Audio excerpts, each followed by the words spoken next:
Hey, what's up guys? Hey, it's Gemini, and hey, I want to do a video response today to Steviebreech and Yaya. They did their 25 top WWE superstars of all time, so I wanted to go ahead and put my list in there, but I was confused on Yaya's video because he had his name of his video was top 25 WWE superstars, but he had Ric Flair like way up there. But I was thinking about that. I was like, well, Ric Flair was only in the WWE initially at first for like a year. I mean, it was a great year, and then he really came back, but it really wasn't the same. So I really never considered Ric Flair a full-fledged WWE guy. He was more like a WCW, NWA type guy. But I can understand, I guess, if his few years in the WWE putting him up so high. And then on Breech's list, he put, he put Sting in there. I think Breech's was 25 best wrestlers, so he had Sting, who was a WCW guy, in there. But their lists were really good, so check out Steviebreech and Freakinyaya88 on their top 25. So I'm going to go ahead and do my list, my variation on this, and post it as a video response about those distinguished gentlemen. Okay, number 25, like him or not, it's the crippler Chris Benoit. So, you know, he did what he did. You know, it was disgusting and horrible, but Chris Benoit is a great world champion, great wrestler. He's got to be in the top 25, like him or hate him. Roddy Piper at 24. I mean, you know how good Piper was. He was magic. Mr. Wonderful Paul Orndorff. This guy in 1986 was selling out the world with Hulk Hogan. Number 22, Ted DiBiase, $1 Million Man. I mean, he was as good as it got. In-ring, microphone, heel, in-ring psychology. It was awesome. Number 21, Jake the Snake Roberts. Enough said. Master of the DDT, innovated the generation for many years to come. Number 20, Sergeant Slaughter. I actually had a chance to meet him and told him that he had more heat on him in '91 than any wrestler will ever have today. Number 19, Bob Backlund. Many people don't discuss Bob Backlund. This man actually held the WWF Championship for, what was it, 6-7 years, back before Hogan started his big run. Bruto Sammartino at number 18 is tremendous. Bruto Sammartino held that damn belt for, what, 7 years, sold out the Garden, and he was awesome. Number 17, Ravishing Rick Rude. Awesome performer. Put him in the hall. Mr. Perfect at number 16, Master of Perfect Plex, Intercontinental Heavyweight Champion, former AWA World Heavyweight Champion. Number 15, I put Ultimate Warrior.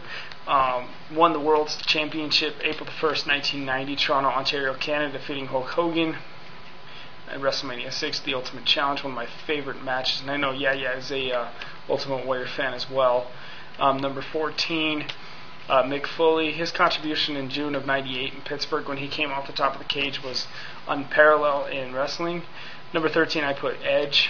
Edge had a tremendous career, main eventing WrestleMania 24 with The Undertaker.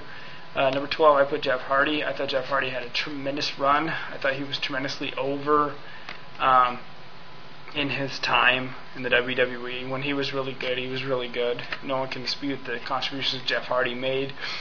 Number 11, Randy Orton. To me, this guy's had about 2007. Since 2007, he's been just on fire. He's had a great career in the WWE. And the number 10 superstar of all time, I put Batista down there. I didn't hear any of the other aforementioned gentlemen mention Batista, but I put Batista in that category. I think he had a great career. I think he had a good, 7-year stretch. Batista was awesome. Number 9, my main man, John Cena. We all know about everything he's done since 2002. Number 8, the Macho Man, Randy Savage.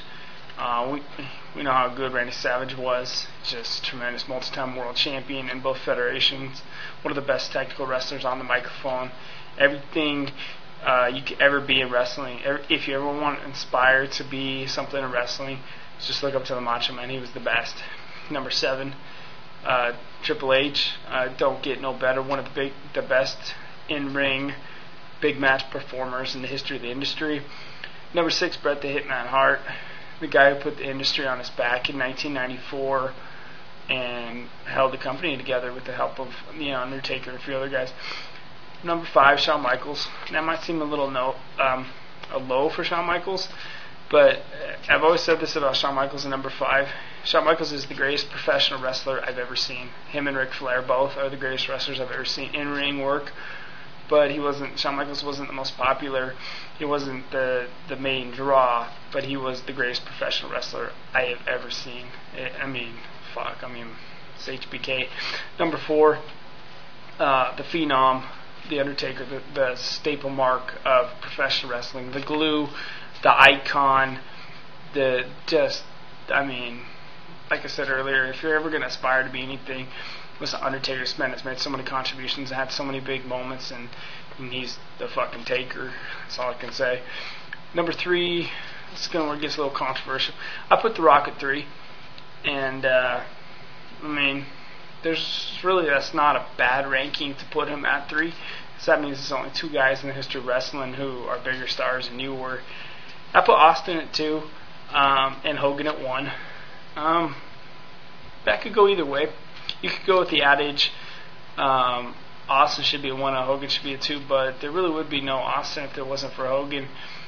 And you could say the same thing with 2 and 3. There really would be no Rock without Austin, and no Austin without Rock. But Hogan at 1.